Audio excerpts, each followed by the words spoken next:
Деца питачи на речиси секој семафор низ скопските улици, извалкани и без соодветна облека на минусни температури во зима и на пеколни жештини во текот на летото.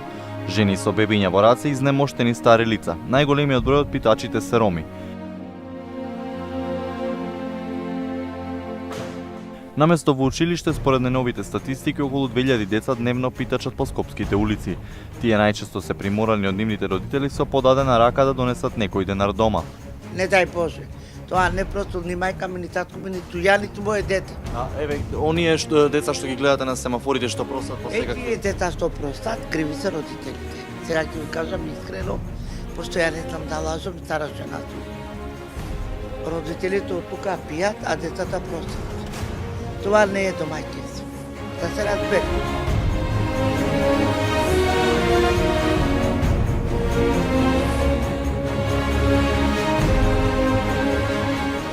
Свесни се дека питачењето е прекршок за кој се одговорни родителите или малолетникот што проси, но вела дека тоа е единствениот начин како да дојдат до некој денар за да го преживеат денот во отсуство на помош или згрижување од државата.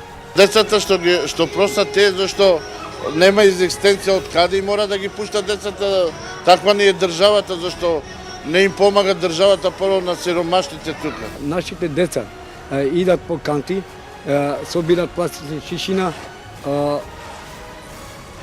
идат да просат, бидејќи нема кај да одат, кои фабрики работат. Сите фабрики се затворени. Како сакат они да живееме? Како што живеат поединци наши роми и други народи по шатори таму да собереме пластика и да идеме да просиме и да крадеме ли? Па они самото го донесуваат ова за народот. Проблемот, велат, може да им го реши само државата, но тврда дека политичарите се сеќаваат на нив само пред избори. Ромите од старото пана, ние сме многу манипулирани од било која политичка партија, која доаѓа за време гласовите.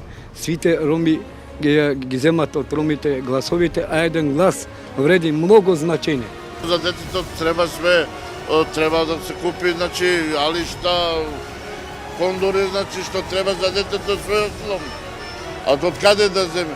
Со 12.000 што можеш да правиш? Со 1500 динари социјално 2 члена или 4 члена со 2000 ќе купи за дете една тетратка, на пример, да иде у школа, па не може да му купи едни чорапи со тие пари. А камоли каки да му земе мајци, спортски одела, патики, ова она, да иде таму, да има физкултура, ова она, ликовна уметност, да учи таму. Со тие пари не може ништо да му купи. Това е крива државата и владата. Тоа треба да стиде од куќа на куќа да види чие дете прости, чие дете нема од каде да живее. Или да ги земе да ги среди, или да ги помогне родителите со пари, со помош.